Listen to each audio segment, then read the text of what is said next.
እንዲህ ነው ማሰብ ያለብን። እግዚአብሔር የሚያስፈልገንን ነገር ባይሰጠን ኑሮ አንኖርም። እየኖርን ያለነው እግዚአብሔር የሚያስፈልገንን ነገር ሁሉ ስለሰጠን ነው። የለመነውን ሁሉ ደግሞ እግዚአብሔር ሰጥቶን ቢሆን ኑሮ ምናልባት ልንጠፋ እንችል ነበር። ስለዚህ ልመናችንን ባይከለክለን እንኳ የለመነውን ስላላደረገ ስላልሰጠን እግዚአብሔር ይመሰገን ይገባዋል። ሕይወታችን የሚከለክለን ነገር ካለ ወይንም ለምነን ያልሰጠን ነገር ካለ ለበጎ ነው፣ በምክንያት ነው የሚሆነው። እሱም ደግሞ ምንድን ነው ካልን እኛ የጠየቅነው ነገር ሁሉ እኛን ላይጠቅመን ይችላል። እግዚአብሔር ግን ፍጹም አዋቂ ስለሆነ ይበልጥ እንደውም ልንጎዳበት ሁሉ ስለምንችል እግዚአብሔር ሊከለክለን ይችላል። ለዚህ ነው የእግዚአብሔር ስጦታው ብቻ ሳይሆን የሚያስመሰግነው መከልከሉም ስጦታ ነው። የጠየቅነውን አለመስጠቱም ስጦታ ነው። ስለዚህ ሊመሰገን ይገባዋል እግዚአብሔር የምንለው ለዚህ ነው። በመጽሐፍ ቅዱስ እኮ አንድ ታሪክ አለ አይደል? ለልጆቿ ሹመት የለመነች መስሏት ሞት የለመነች እኮ እናት አለች። ክርስቶስ ወደ ኢየሩሳሌም እወጣለሁ፣ ወደ ኢየሩሳሌም እንወጣለን፣ የሰው ልጅ ከምድር ከፍ ከፍ ባለ ጊዜ ሁሉን ወደ እኔ ስባለሁ፣ ከምድር ከፍ ከፍ ባልኩ ጊዜ ሁሉን ወደ እኔ ስባለሁ የሚለውን ትምህርቱን ሲናገር አብዛኞቹ ይረዱት የነበረው ምንድን ነው?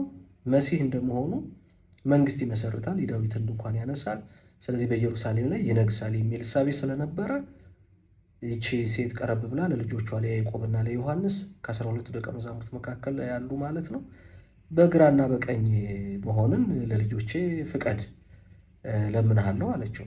ይቺ ሴት ለእሷ አይምሮ ምን እየለመነች ነው? ሹመት፣ ቀኝ አዝማችና ግራ አዝማችነትን እየለመነች ነው።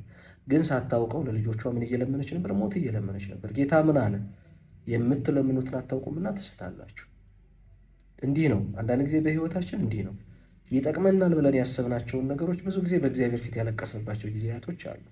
ግን ደግሞ እርሱ ከኛ ይልቅ ለኛ የተሻለውን የሚያስብ ስለሆነ የለመነውን ልመና ሁሉ አልሰጠንም። ሁልጊዜም እግዚአብሔርን ማሰብ ያለብን እንደዚህ ነው። ሁሉን የሚያውቅ ስለሆነ ሁሉን በአዋቂነቱ የፈለግነውን ሁሉ አለመስጠቱ እኛን እየጠበቀ ነው። አስተውላችሁ ከሆነ ልጆቻችን ህፃናት በጣም በጨቅላነት እድሜ ያሉ ወደ ሁሉ ነገር ነው የሚሄዱት።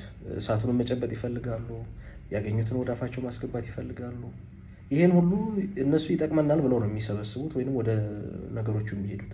እኛ ግን እንደ ወላጅ በወላጅነት አይምሯችን እንከለክላቸዋለን። ስለጠላናቸው አይደለም እንከለክላቸው፣ ስለወደድናቸው ሁሉን የምንሰጣቸው ከሆነ መርዝም ሲፈልጉ ልንሰጣቸው ነው ማለት ነው። ለምን? እነሱ ልጆች ናቸው፣ አያውቁም። እኛ ግን አዋቂ ስለሆን እንከለክላቸዋለን። የምንከለክላቸው ስለጠላናቸው አይደለም፣ ስለማይጠቅማቸው ነው። እግዚአብሔርን በህይወታችን እንዲህ ነው። ስለዚህ እግዚአብሔር መስጠቱን ብቻ ሳይሆን መከልከሉን ስጦታ ስለሆነ ምስጋና ይገባዋል።